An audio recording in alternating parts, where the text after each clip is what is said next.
সেই ছোট্টবেলায় আমার বাবা মায়েরা আমাকে প্রাতিষ্ঠানিক শিক্ষা দিয়ে বড্ড বেশি ভুল করে ফেলেছে।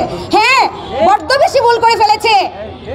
কারণ আমি যদি আগে জানতাম, আমি হয়তো প্রাতিষ্ঠানিক শিক্ষাই অর্জন করতাম না। আমি এখন স্বপ্ন দেখছি গ্র্যাজুয়েশন কমপ্লিট করে, পোস্ট গ্র্যাজুয়েশন কমপ্লিট করে উচ্চশিক্ষায় শিক্ষিত হয়ে নিজেকে অনেক উচ্চ পর্যায়ে নিয়ে যাব। আর সেই স্বপ্নটাই আমাকে দিন দিন তিলে তিলে খাচ্ছে। আর যদি আগে থেকে জানতাম তাহলে হয়তো আমি প্রাতিষ্ঠানিক শিক্ষা অর্জনই করতাম না। আমার বাবা মায়ের এত কষ্ট করে পড়াশোনা করিয়েছে, আর সেই সার্টিফিকেটের মেয়াদ মাত্র 3 বছর। আমি চাই না এরকম সার্টিফিকেট।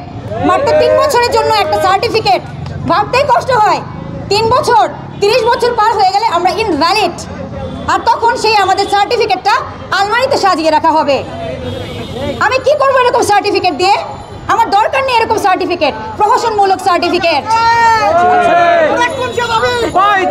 মাননীয় প্রধানমন্ত্রী, আপনি কথায় কথায় বলেন চাকরিতে প্রবেশের বয়স যদি 30 থেকে বাড়িয়ে 35 করা হয় তাহলে মানুষ বিয়ে করবে কখন?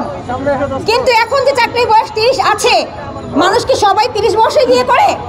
কেউ তো 21 বছরে বিয়ে করে, অনেকে আছে 23 বছরে বিয়ে করে, অনেকে 26 বছরে বিয়ে করে, অনেকে 27 বছরে করে, অনেকে 30-এ করে, অনেকে 35-এ করে।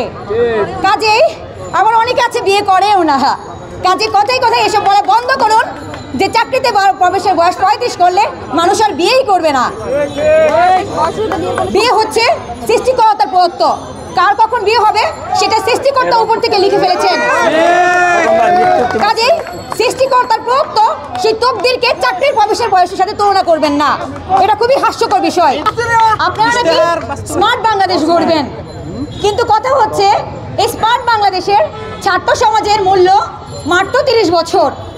30 বছর পরে ছাত্র সমাজ ইনভ্যালিড, তাদের আর কোনো মূল্যই থাকছে না। ধরা হচ্ছে আমরা একটা বাজারের প্রোডাক্টের মতো, যেই পণ্য আজকে কিনলাম সেটার মেয়াদ হচ্ছে মাত্র 30 বছর। 30 বছর পরে সেটা এক্সপায়ার্ড ঘোষণা করে দিলাম।